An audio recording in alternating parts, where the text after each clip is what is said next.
Just Hey, Tim, before we talk about Google AdWords, I just have one more thing to say about dummies.com. Yep. And this is, we'll plant the seed in your head for next week. We're not really talking about creating your content yet. It's something we might talk about next week. But one thing to think about with these dummy books, if you're going to create a product on fantasy football, one of the first things that you need to do when creating a product is create an outline of exactly what content is going to be in your product. And this is the perfect place to really get a good idea of what your outline should look like, because these books already have one. It's called a table of contents. It's right at the beginning of the book. Yep. You grab the book, look at the table of contents. And I'm not saying do it necessarily exactly the way For Dummies does it, but it'll give you a good idea of how to lay out your content for your own product. So I just wanted to point that out real quick too. No, that's a great point actually. The table of contents is an incredible resource as far as when you look at something that you're using as a resource in ideas of how to lay out your content. Because not only does the Dummies company pay a lot of money for market research, they also pay a lot of money for editors, writers, God knows only what other expenses they have for people that know how to do this. So once again, we're not going to try to invent the wheel. We're just going to reverse engineer what some of these other large companies are doing. That's a perfect example. That was a great point there. So am I allowed to jump over to Google AdWords tool now? Yes, okay. Absolutely. And we're just going to go over a couple other ways that you can potentially find a niche, but definitely check out dummies.com, please. I think it's a great resource. So, anyways, we're here at the AdWords tool. Now, we're not going to tell you, we're not going to advocate that you go spend money on Google AdWords, but this is a great tool for doing keyword research and also really finding these niches and sub niches. So, Justin, I'll let you take it away. I'll just go ahead and, since I've got the screen, I'll just do whatever you tell me to do, and we'll go from there. Okay, great. Well, this is a really easy tool to use. It's adwords.google.com/keyword tool, and we'll give you some really great insight into whether or not you have a profitable niche, a niche that's going to actually be able to make you money. So I noticed that a lot of people already have some ideas for niches they want to get into, and if you guys want to just type into the chat box, maybe, okay, I see some pretty funny niches here. Yeah, I saw that. Maybe, so you guys just type in your niche again. If you can think about the, kind of whittle it down as much as possible. And if you guys can just type in some niches that you'd be interested in creating products for. All right, so let's see. Here's pretty good. Quit smoking. So if you type, Tim, the phrase "quit smoking" into Google Keywords tool here. Okay. All right, and then we just have to solve the little CAPTCHA.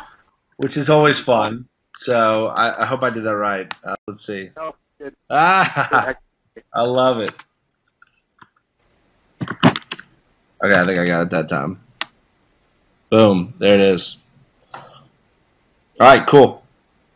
All right, so here you can see that quit smoking is, intuitively you would think that would be a profitable niche, and this kind of confirms it, and I'm going to show you why. If you see right at the top, there's our keyword. Right underneath search terms is quit smoking.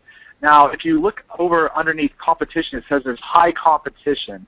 Now, initially you might think, oh, this is we don't want a lot of competition, do we? Because that means that there's all these other people in the marketplace.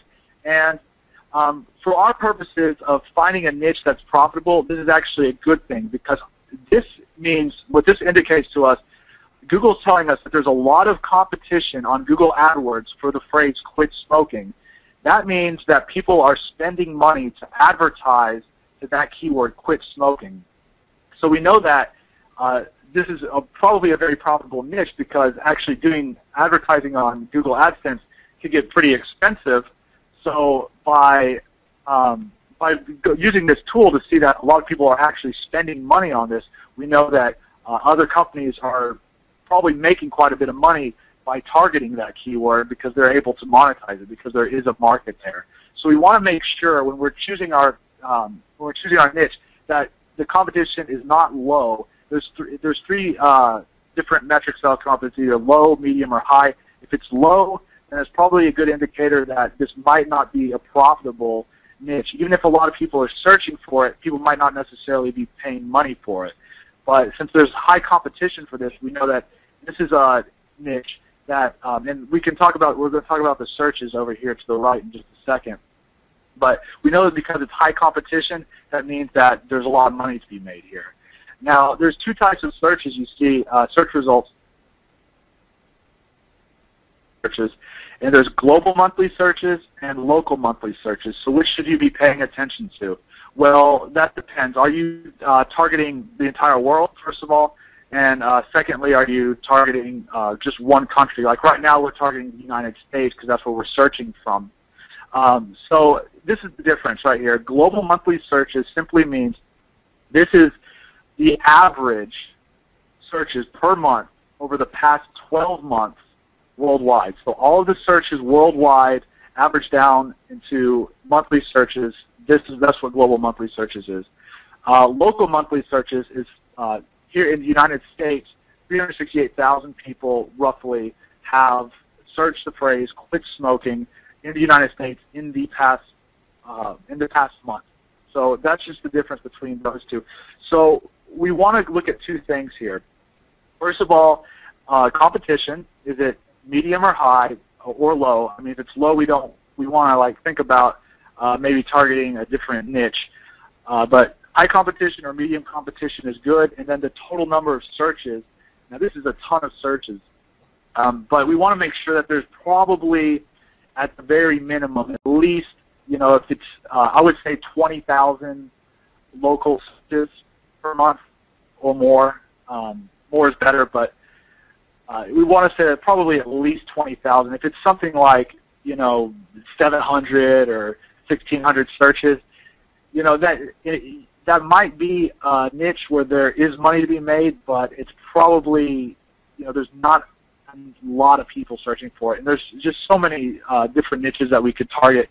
You might as well make sure that you're targeting something that has at least, 20,000 people searching for it in Google and has, a relatively medium or high amount of competition so that we know that, it is something that other people are making money promoting that type of product. So does anybody have any questions about Google AdWords or the Google keyword tool? Yeah, one of the things I want to add, Justin, just based on the questions that I saw is the reason. Here's the thing: is everyone that's advertising for quit smoking, it's not like every single one of them has a digital product. I mean, this could be some sort of cause for people, some foundation that's trying to have people quit smoking, whatever it may be. So you don't want to look at this as competition per se. This is just an indicator, like Justin said, of that people are paying for this advertising, which means, look, you're not going to spend $10 unless you can make 11 back, right? So if a lot of people are willing to spend a bunch of money, there must be people that are entering the keyword quit smoking that are spending money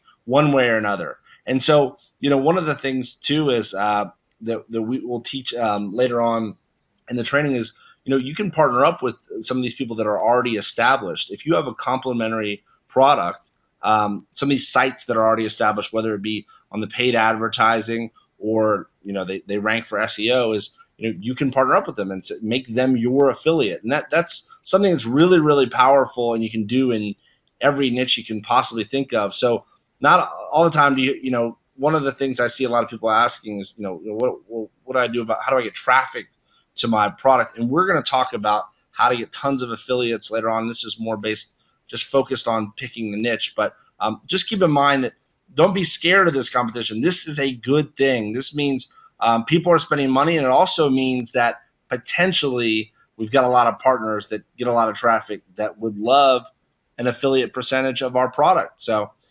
just a side note there. So go ahead, Justin.